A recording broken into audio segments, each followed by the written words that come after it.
jahat kepada saudaranya. Nah, ini perbaiki Pak setelah pulang ini ya. Kalau kita masih ada hubungan jahat, terutama dengan orang tua, dengan saudara, harta tidak akan pernah kita bawa mati.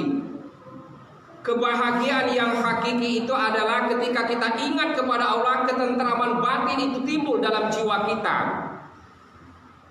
Kebahagiaan itu hanya dimiliki oleh orang-orang yang hatinya bersih, yang terhubung kepada Allah. Kebahagiaan itu bukan milik orang kaya, bukan milik para pejabat, bukan milik para konglomerat, tapi kebahagiaan yang sejati hanya dimiliki kepada orang-orang yang taat beribadah kepada Allah. Kenapa? Kalau kebahagiaan itu hanya milik orang yang kaya, artinya kebahagiaan itu cuma orang yang banyak harta. Kalau kebahagiaan itu hanya milik pejabat saja, orang miskin dan petani tidak akan pernah bahagia. Dan kebahagiaan itu hanya milik orang-orang yang terhubung hatinya kepada Allah. Jadi yang dikatakan menjaga hubungan silaturahmi dan silaturahim, menghubungkan sesuatu yang putus. Itu dimaksud silaturahmi dan silaturahim. Makanya wa aslihu baina akhwaikum. Kalau terjadi pertikaian, kalau terjadi permusuhan di antara saudara kita, hubungkan tali itu supaya tidak putus. Ya. Pak Ustaz, saya sering telepon saudara dan kakak kandung sekalian, orang tua kami, adik kami sering telepon, tapi batinnya tidak damai, tidak mau berbaikan. Jadi yang harus dijaga silaturahmi dan silaturahim itu jangan sampai terputus. Ya, makanya hari raya Idul Fitri itu salah satu momennya menghubungkan tali silaturahmi yang putus. Bu ya. Jadi kalau mulai hari ini ibu dengan orang tua, dengan ayah, dengan saudara kandung, kakak dan adik, walaupun ketemu berbaikan tapi hubungan batin tidak pernah dijaga dan terputus, perbaiki. Tidak ada gunanya kita pakai mukena, pakai jilbab bagus, baca Quran, ikut majelis taklim, ibadah haji dan umrah, kalau qati'ur rahim, putus tali persaudaraan ibu tidak pernah dijalin dengan baik, tidak ada gunanya. Balik nanti renungilah. Kalau lagi kakak kandung masih tidak sebaikan, perbaikan. Dengan adik kandung masih tidak perbaikan, perbaikan. Ya, berbaik. Itu fungsi yang harus kita jaga.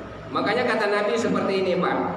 Ma min muslimaini yaltaqiyani fayyatasafahaini illa ghafira lahuma qabla ayyatafarraqa. Andai kata dua orang muslim di jalan atau bertemu, ketika dia berjalan atau bertemu, kemudian mereka mengucapkan salam dan saling berjabat tangan. Nah, kita tadi bertemu Pak, saling jabat tangan. Ketika dia bertemu dan berjabat tangan, ayyatafarraqa, Allah ampuni dosanya sebelum mereka berpisah. Nah, itu pentingnya kita, Bu, saling bersalaman-salaman. Ya. Jadi jangan sungkan ketemu dengan saudara sesama muslim atau saudara masih ada hubungan darah, begitu ketemu assalamualaikum, jabat tangan bersalaman. Karena kata Nabi, ketika dia bersalaman, Allah ampuni dosanya sebelum berpisah. Yang kedua, yang tidak Allah lihat, wajah rusui, seorang saudara yang jahat dengan saudaranya. Seorang saudara yang jahat dengan saudaranya. Kalau tadi memutuskan silaturahmi, seorang saudara yang jahat dengan saudaranya, Allah tidak akan pernah lihat. Manusia ini kata Nabi ada dua, Bu. Diumpamakan seperti dua kehidupan binatang. Ada manusia seperti kehidupan binatang lebah.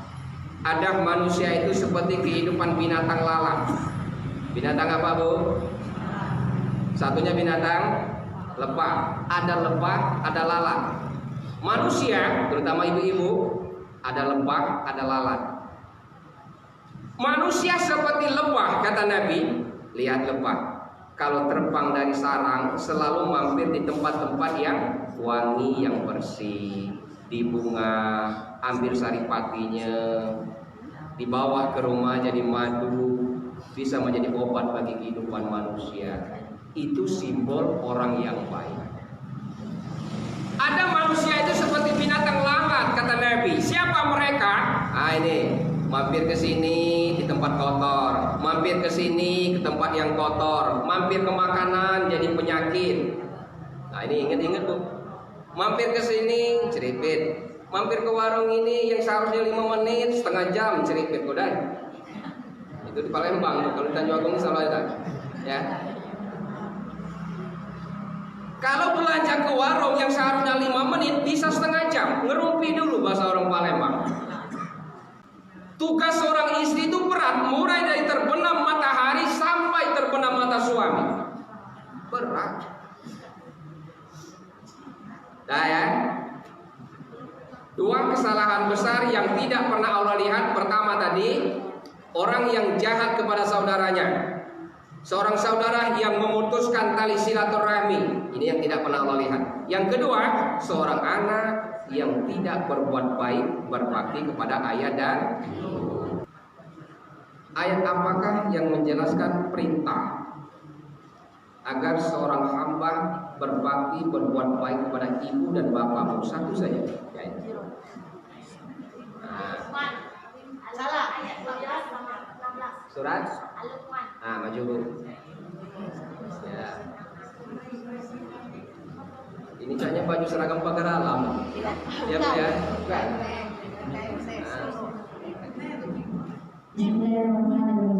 Ya bunayya la tusyrik billah inna syirka la dzulmun wa wasaina al-insana biwalidayhi hamalatu ummuhu wa kana lahu wa fisqun amrayni anisquli wa lamri. Ya. Artinya apa? Nah, sudah jadilah. Benar Bu? Benar?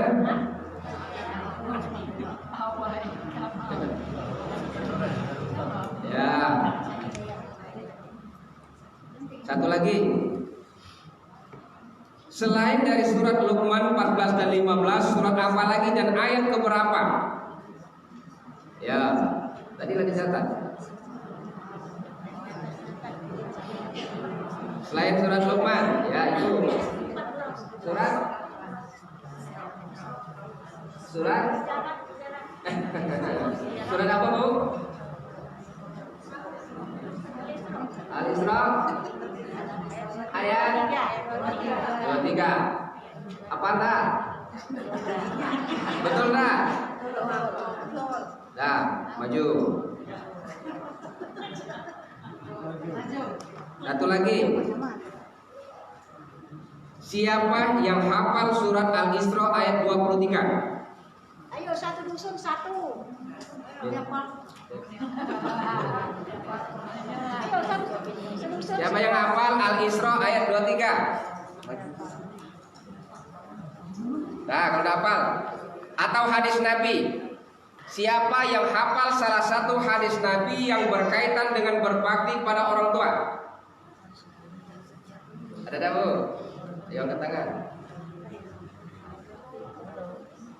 Ada?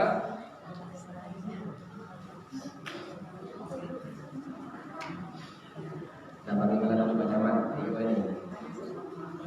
Ya. Oh, pada jalan itu.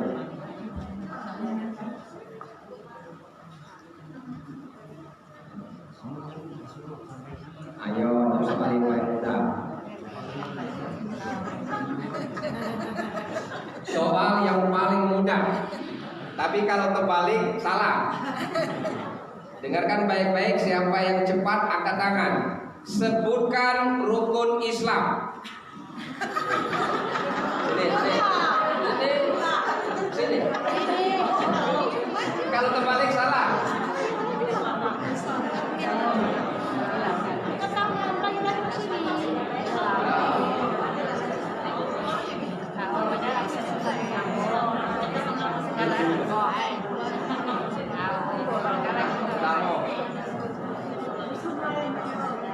Islam ada 5. Pertama, mengucapkan 2 kali syahadat. Ya.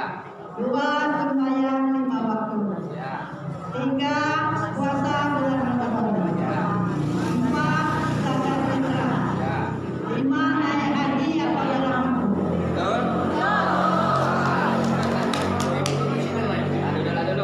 10 ya. Soal paling mudah. Dengarkan baik-baik. Bacakan Pancasila.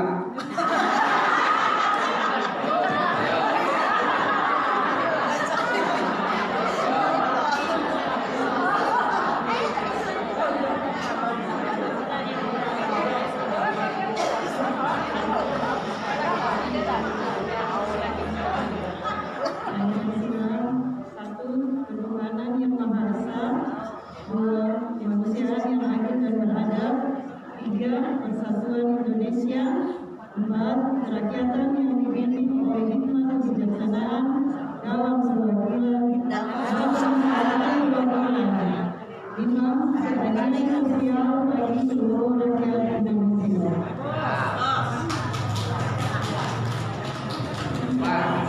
Nah, yang ke soal kelima nih,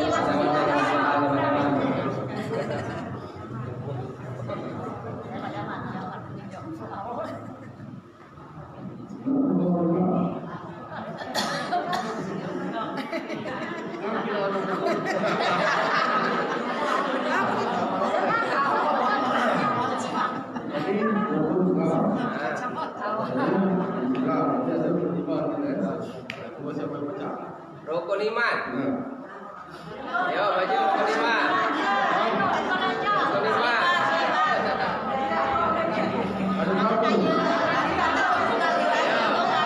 Angkat tangan.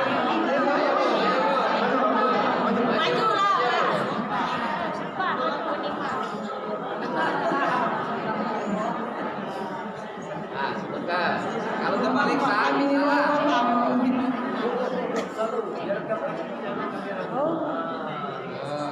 Rukun iman ada 6. Yang pertama iman kepada Allah, yang kedua iman kepada malaikat, yang ketiga iman kepada kitab-kitab Allah, selanjutnya iman kepada Rasul, yang kelima iman kepada hari akhir, yang keenam kepada qada dan qadar.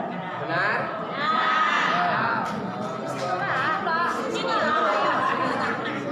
Nah, pertanyaan ke-6 Pak Kades.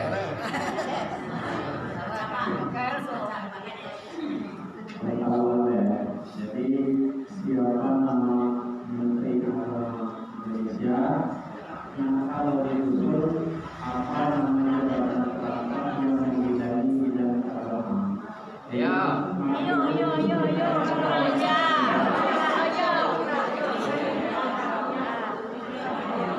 Siapa nama Menteri Agama kita sekarang? Dan siapa nama jabatan atau petugas yang mengurus keagamaan di desa?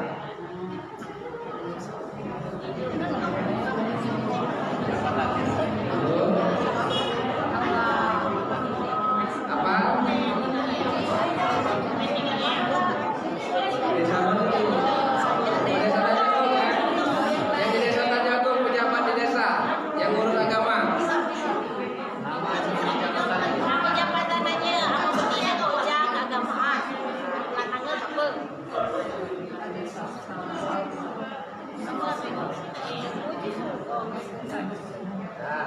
Nah, siapa nama Menteri Agama? Yakul oleh Umas. Nah, nama perangkat desa yang mengurus tentang keagamaan di desa Tanjagung.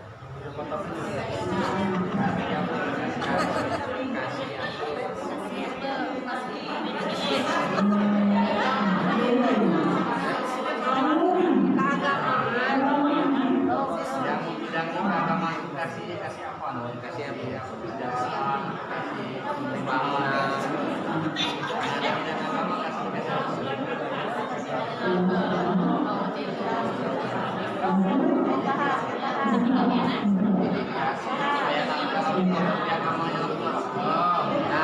Benar ya. Nah, 4 lagi. Siapa yang bertanya? Idul Adha kemarin di Arab Saudi hari Sabtu, Indonesia hari Minggu. Kenapa kita tidak ikut Arab? Karena kita tinggal di Indonesia. Itu yang pertama. Yang kedua, pertanyaannya seperti ini. Sambil kita cari ayat tadi ya. Kalau ibu orang Indonesia pas ingin berpuasa makan sahur di Indonesia, ya kan? Masuk waktu siang berangkat ke Arab. Tiba-tiba sampai di Arab tadi jam 3 sore. Pas sampai di Arab, menurut kita jam 3 sore, di situ sudah masuk waktu maghrib. Ibu mau berbuka di jam 3 di Arab itu apa nunggu jam 6? Kira-kira? Ikut di Arab. Oh, ikut jam di Arab atau kita nunggu jam di Indonesia? Berarti kalau nunggu jam di Indonesia jam 9 malam terus di Arab. Ya, Pak Ibu Google. Jadi main Ibu. Kalau ibu itu berbuka sahur di Indonesia, tiba-tiba berangkat ke Arab. Pas sampai di Mekah jam 3 sore. Sampai di situ menurut kita jam 3 sore hitungan jam kita di Indonesia. Pas sampai di Arab sudah masuk maghrib, maka harus berbuka di situ. Ikuti jam yang ada di Arab Saudi. Jangan ikuti jam Indonesia malam gitu. Artinya, ya, kita mengikuti hasil sidang para ulama berijtihad, ya, Ru'yatul Hilal yang ditetapkan oleh pemerintah kita. Pemerintah kita melalui para ulama, para kiai, dan diputuskan oleh Menteri Agama pada hari Minggu, maka kita harus mengikuti hari Minggu. Itu secara kenegaraan. Menurut Imam Syafi'i, ya, diberikan kebebasan. Ibu mau ikut Arab tanggal 9, ya, berpuasanya silakan. Hari tanggal 9 hari Sabtu kemarin ya. Hari Jumat ya. Jumat karena Sabtu sudah lebarannya Arab. Di Indonesia kita hari Minggu, hari Sabtunya kita berpuasa. Ibu cenderung hatinya kemana, kata Imam Syafi'i? Kalau cenderung ikut di Arab silakan. Kalau ikut pemerintah kita hari Minggu pun silakan. Jangan ribut. Jangan ribut. Idul Adha-nya bareng hari Minggu. Mau puasanya beda silakan. Pak. Makanya kita tidak maju-maju. Mohon maaf Pak Camat, ini catatan penting. NTI tingkat provinsi sesumsel di Sumatera Selatan 1 bulan yang lewat, Kabupaten Lahat juara pertama terakhir. Tidak ada satupun yang dapat prestasi. Perunggu tidak dapat, emas tidak dapat, perak pun tidak dapat. Aku kirim WA ke semua anggota dewan teman-teman di kabupaten. Ini PR terbesar kita Kabupaten Lahat. Tidak ada satu perwakilan kontingen dari Kabupaten Lahat yang meraih satu prestasi pun di ajang provinsi Musabaqah Tilawatil Quran 1 bulan yang lalu. Nah, ini catatan penting. Makanya program TKTPA, program takbis, program tilawah dibangun dan dibina anak-anak. Ya, jangan ribut masalah tentang perbedaan pendapat, ya. Jangan ribut. Nah, 7 sampai 8 sampai 10. Mana?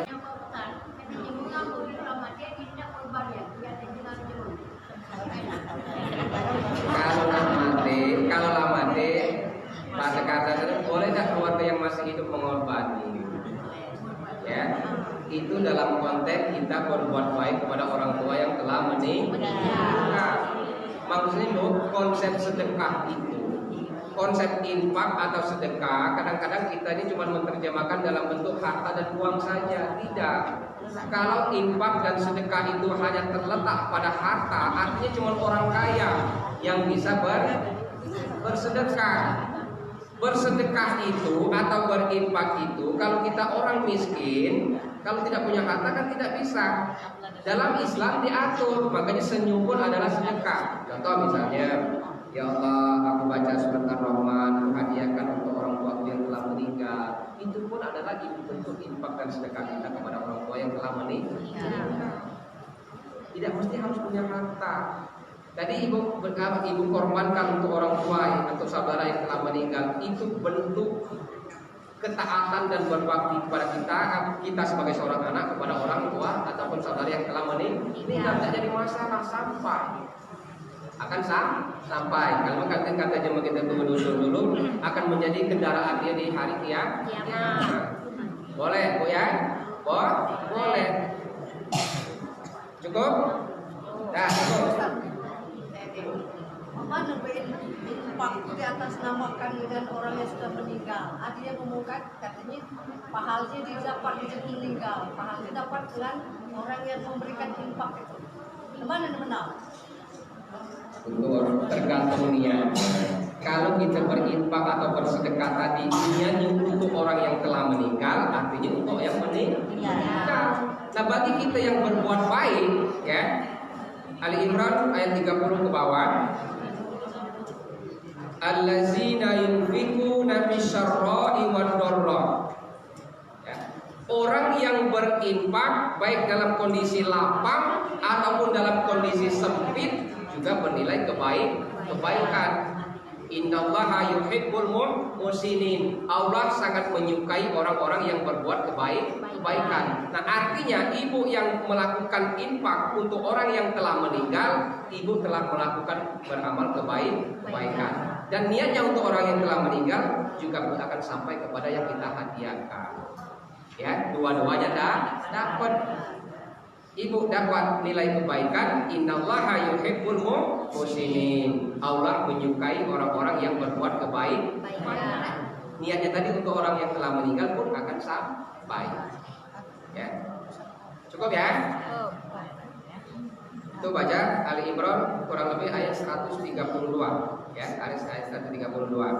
Allazina yunfikuna fisyarra'i wad-dharra wal kaziminal ghaisa wal 'afina 'anil nas wallahu yuhibbul muhsinin. Allah sangat menyukai orang-orang yang berinfak baik dalam keadaan sempit maupun dalam keadaan lapang. Artinya sempit dan lapang itu tidak terletak besar dan kecilnya kita berinfak, tapi keikhlasan kita kepada Allah. Paham ya?